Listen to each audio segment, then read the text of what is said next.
दोस्तों, doctor गुलाटीज homeopathy से मैं डॉक्टर आशीष गुलाटी आपका बहुत बहुत स्वागत करता हूं। दोस्तों, आज हम चर्चा करेंगे सर्वाइकल स्पॉन्डिलोलाइसिस की। जी हाँ, सर्वाइकल स्पॉन्डिलोलाइसिस एक ऐसा टर्म जिससे 60 वर्ष से ऊपर के करीब 85% लोग सफर करते हैं। कुछ पेशेंट्स एसिम्टोमेटिक होते हैं और कुछ पेशेंट्स सिम्टोमेटिक होते हैं, यानी कुछ में लक्षण आते हैं और कुछ में लक्षण नहीं आते हैं। ऐसा नहीं है कि कम उम्र वाले लोग सर्वाइकल स्पॉन्डिलोलाइसिस से पीड़ित नहीं होते हैं। आप, मैं या आपके आस पड़ोस में कोई भी सर्वाइकल स्पॉन्डिलोलाइसिस से पीड़ित हो सकता है। देखिए, सर्वाइकल स्पॉन्डिलोलाइसिस के लक्षण क्या होते हैं? गर्दन में दर्द, चक्कर आना, गिडीनेस होना, चलने फिरने में चक्कर की वजह से अक्षमता आना और रेडिएटिंग टाइप ऑफ पेन होता है जो आपके गर्दन से लेकर के हाथ में रेडिएट हो जाता है। ये दर्द अलोंग द स्पाइन नीचे की तरफ भी ट्रेवल कर सकता है। सुन्नपन होना, झुनझुनी आना हाथों में, ये इसके लक्षण होते हैं। देखिए, क्यों सर्वाइकल स्पॉन्डिलोलाइसिस हो जाता है? कारण क्या है?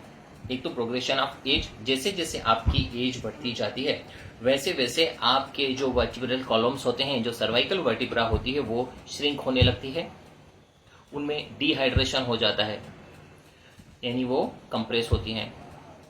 दूसरा, उस कंप्रेशन की वजह से क्या होता है कि वर्टिब्रल कॉलम के बीच में से वर्टिब्रल कैलाम से जो नर्व रूट ट्रेवल्स करती हैं, उन नर्व रूट्स को वो कंप्रेस करती हैं और इस कंप्रेशन की वजह से ये सब सिम्टम्स, जिसमें नमनेस आना, दर्द आना, पेन होना, सुन्नपन होना, इस तरह की चीजें डेवलप हो जाती हैं। साथ में देखिए, चक्कर और गिडीनेस आना, ये चीजें भी नर्व रूट कंप्रेशन की वजह से होती हैं, जिसकी वजह से पेशेंट इतना सफर करने लगता है कि उसके नित्य कार्यकलाप अवरुद्ध हो जाते हैं।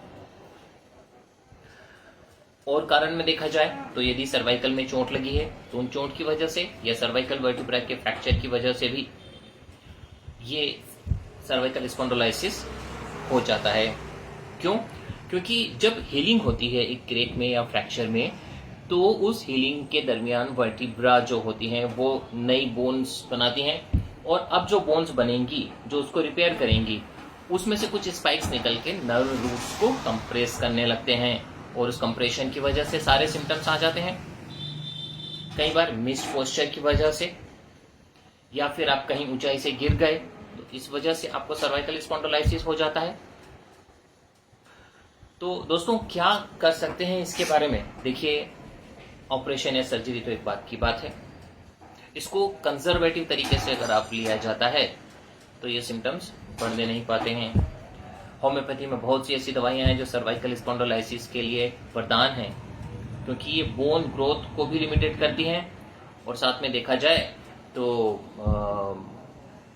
आपके जो सिम्टम्स है, नमनेस है, इन चीज को भी कवर करती है।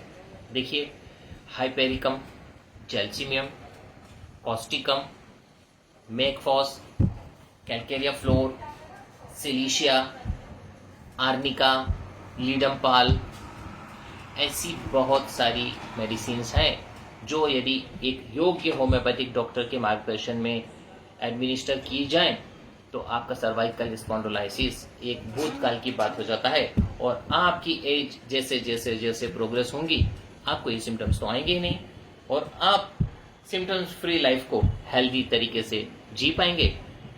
तो दोस्तों, आप इन सभी दवाइयों का प्रयोग किसी होम्योपैथिक डॉक्टर के मार्गदर्शन में करें और स्वस्थ रहें और खुशहाल जीवन व्यतीत करें।